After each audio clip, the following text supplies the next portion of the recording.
Hey guys, this is Ree, where I come to talk to you about what I have either read in the blogs, watched on TV, or heard in these streets.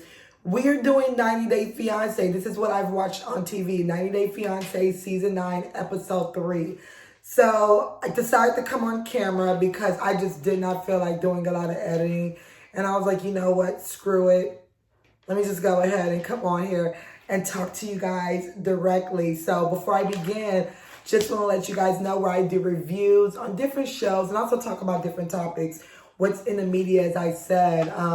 What's on my mind also. So if you like what you see, make sure that you like, comment, and subscribe. Make sure you come back for more. And if you don't like what you see, comment anyway. Just be respectful. That is all that I ask. Okay, so let's get through this episode.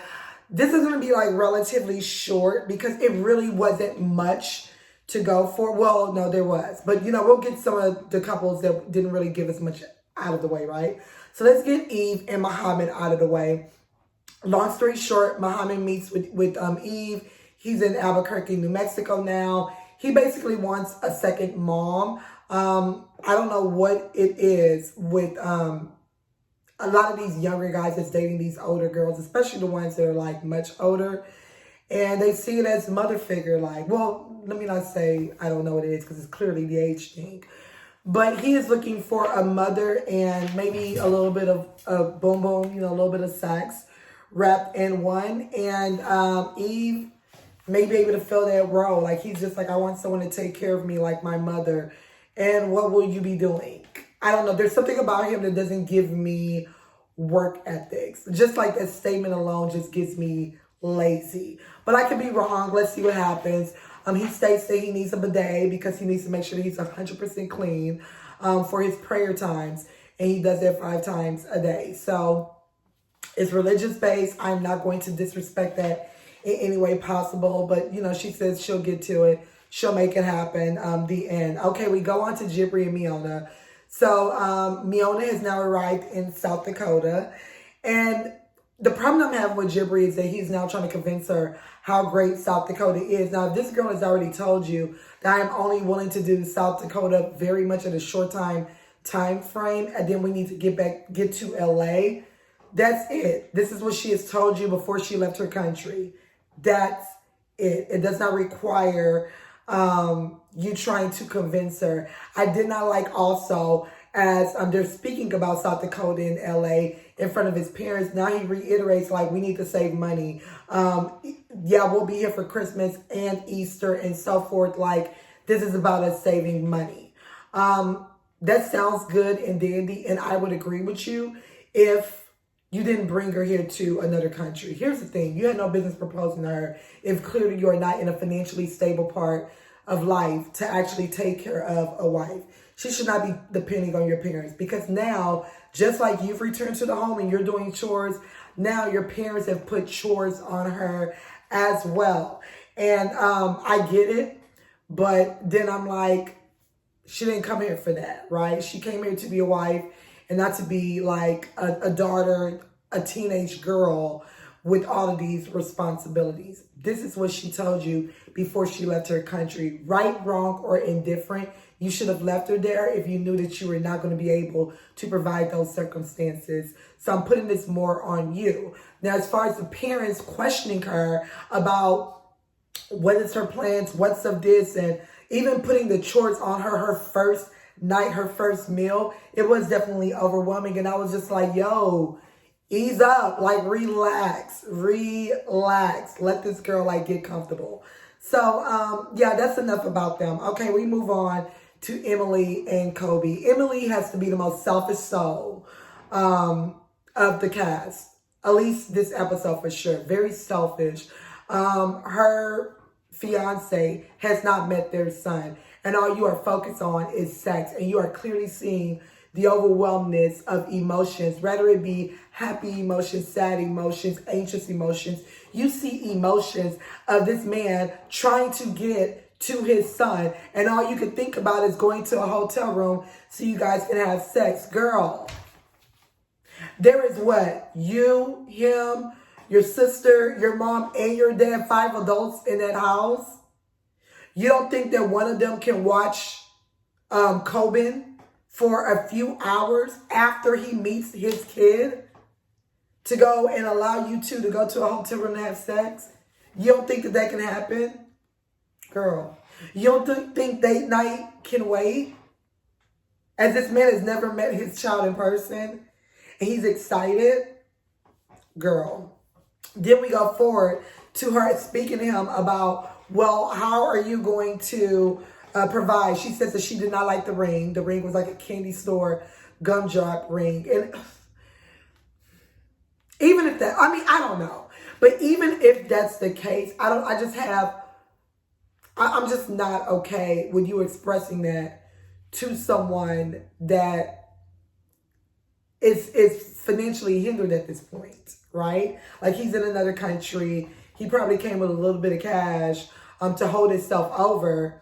And while he's in this country, because we don't need a situation like Memphis and Hamza from last season, the season that just wrapped up, where you're coming here with nothing, right? So he has a little bit of cash. He's like, oh, how much cash did you bring? Did you bring back cash from the restaurant that you sold in Cameroon? He's like, yeah, I brought back cash. How much? Girl, relax. This is your first night with this guy. Relax. And she's just like, I want my ring upgraded, and I want my wedding dress, and I want of this, and I want of that. And it's so unrealistic, because you're forgetting that your very own father is taking care of him. She gets me spoiled. She gets me very spoiled. But this is also a girl that went ahead and dropped out of school to go and travel the world. I'm guessing that she is spoiled, that her parents did very much spoil her. And he reminds her, listen, when you were in China, don't speak as if you were the one taking care of everything. Girl, I was the one paying for majority of everything. Okay? So that time will come. Just relax. Like, what? Like, who does this on the first night? Who does this on the first night? Now, he did briefly touch on the lack of minorities where they're staying in Selena, she's saying, the lack of minorities in Emily's hometown. And then they finally find like one black guy in like a corner behind like a plant in like another part of the restaurant.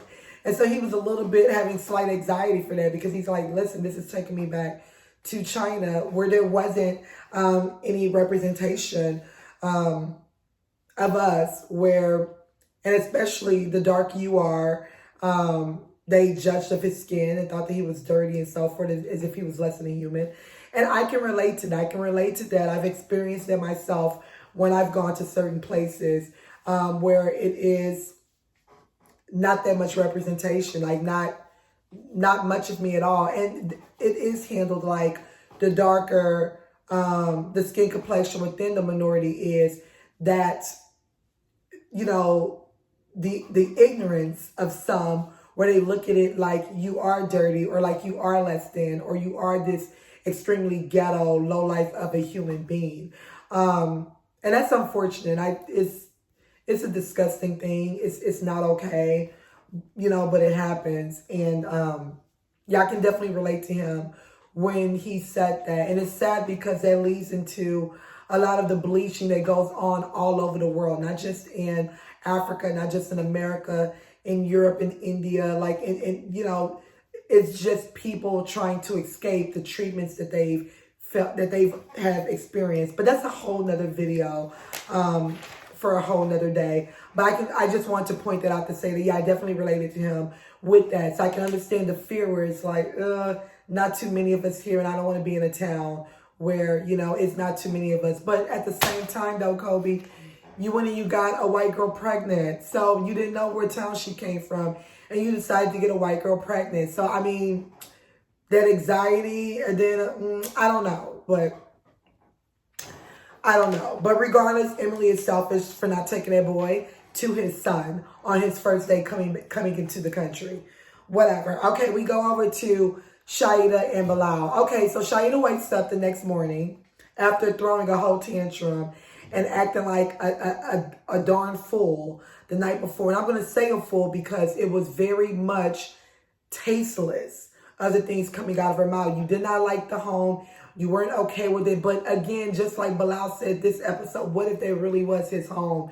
It still would have been tasteless for you to say things like, oh, like when he's asking you about dinner, can you afford it? Like, just for you to even speak that way shows that you are materialistic. I'm sorry to say, but you are. And it was disgusting to watch. And then to say that, oh, he deceived me. No, girl, you assumed. You assumed. Point blank, period. Like, rather he was showing Louis Vuittons, even if he had a Rolex watch, it does not matter. He did not speak to you about his finances. The deception is if he spoke to you about his finances and you arrive and you see that he doesn't have it together. That's not deception. It's him presenting himself away. And you look and you go, he might have money. You know what? He sells home. Yeah, I think he got money. Let me reach out to his friends to determine what he's about. Let me reach out to your DMs to see what it's about. Girl, what? That's on you. That's on you that you were taken back by what you saw and not what he told you. Because during the many times that you guys spoke through FaceTime, he showed you a blank wall. Just like this right here, there's nothing but a closet. You cannot see the rest of my crib. This is what he showed you. He gave you nothing. He didn't give you any of the nice home that you saw when you finally met his place. And then when you spoke to your mother and your mother is like, give it a chance. Maybe you can be there to fix it up. Your mother was realistic with you. And you still was like, you know what? Initially, I was excited to marry him. Now I'm like, but you knew better than to tell him that, right? You waited to speak that to the producers and to us. Now to him, it was like, oh, you know what? I'm sorry. I shouldn't have reacted that way. But to us, he was like, listen, marriage, I don't know if I still want to go through this. But now that you see the real home that he sends you to, now you back all the way in. Girl, you're materialistic. Point blank, period. Should he have tested you? No. Let me be clear. Bilal was very childish for testing her. He should not have done that. But girl, you're still materialistic. Point blank, period. He shows you the home. The home is nice. It's great. You realize this is where you're supposed to be at, where you can live at. We'll see as far as how things goes next episode when you're speaking to his family. Okay, the last thing, the meat and the potato. The meat and the potato this time is Binyam and Ari. They have returned. Yes, they have returned because if you remember them, they were on the other way, right? When Ari was staying in Ethiopia. Well, now Binyam is moving to America. Here's the thing with Binyam. Binyam is not really in love with Ari. And I say that because they have too many arguments. And from what we saw in previous season, she talks down to him when those arguments come. And that's because technically she's a provider at this moment. Does that mean that you get to belittle him in the midst of disagreements? No. But she recognizes that she has the upper hand. One, because her parents are the one that's funding their living arrangements in Africa. Because Binyam does not make the funds to do that. So it's her parents. Yes, she comes from upper class family. You know, father's a whole cardiologist with his own practice. Definitely money there. Mother is, I believe, a nurse practitioner. So comes from a very well financially stable family. Okay, so the family is maintaining them in Africa. That's one. Two, Binyam already has, fear of Ari leaving him like the ex-wife did with the previous son, with the firstborn son, and never to return. So he is like on eggshells with her, and Ari recognizes that, and she takes advantage of that. Binyam will not express that, but what he does is he expresses it to his sisters. And now his sisters have an issue with Ari, as any sisters or any family member would when you're recognizing your loved one is being mishandled. But here's the problem with the sisters. You're overstepping because your brother is a grown man. He is a grown man raising a little boy. Okay? If he can't speak up for himself, Oh, well, I did not appreciate as the sisters, you know what, let me backpedal. Let's keep going. Long story short, Binyam tells Ari that he didn't even tell his family. He hasn't told his family yet. Now, that was not Ari's decision. That was Binyam's decision. Why? Because Binyam does not like confrontation. And he was afraid of how his family will react. So he decides to tell them a day before it's time for them to leave. Now, there is already a rocky relationship between your family and Ari. Who do you think the family blames? Ari. That's who they blame for all of it. And the family's like, well, why couldn't you tell us? That's your relationship. I have to respect my spouse or soon-to-be husband, whatever. I have to respect my partner because that's his family, right? He didn't even tell me until the last minute. He hasn't spoken to you guys and told you guys that. When the sister was like, oh, we treat you like a sister, girl. Even I call cap on that. Y'all walked inside that restaurant, didn't even touch or hug him. One hug, Binyam, looked at Ari, gave her a wave. The other one, the thicker one, just looked and blamed it on COVID. Girl, what COVID? If it was COVID, why are you even there sitting that close to the others? No, it didn't say that you treat her like a sister. What's a stepsister? Was it like Cinderella stepsister? Like what? And I'm not even a fan of Ari. I do not like Ari, right? But I don't care for Binyam either. I feel no sympathy or no ways towards Binyam. You're a grown man. And I don't respect people that allow the others to fight their battles, right? We spoke on this last season. I don't respect people that allow others to fight their battles because that's not fair. And that's not fair to your partner. And you're doing it because you're allowing them to say everything so you get to walk away free with this. Just to make sure that you don't say it. So because you're in fear of losing your family.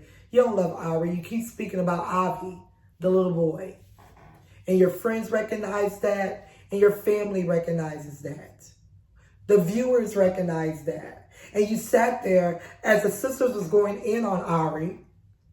And you didn't say one word.